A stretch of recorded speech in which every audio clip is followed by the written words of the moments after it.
இப்பொழுது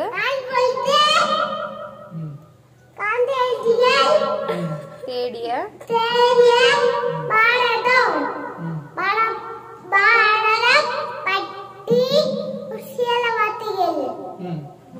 பேசலாம் என்று நினைக்கிறேன்.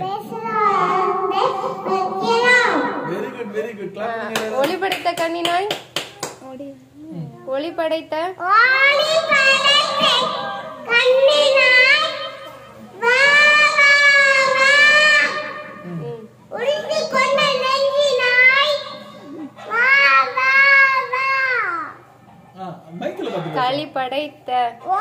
களி படைத்த மொழியினாய்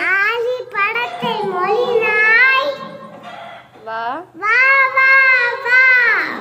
கடுமை கொண்ட தோழினாய் வா. எல்லாரும் கிளாப் பண்ணுங்க. Very good very good very good very good.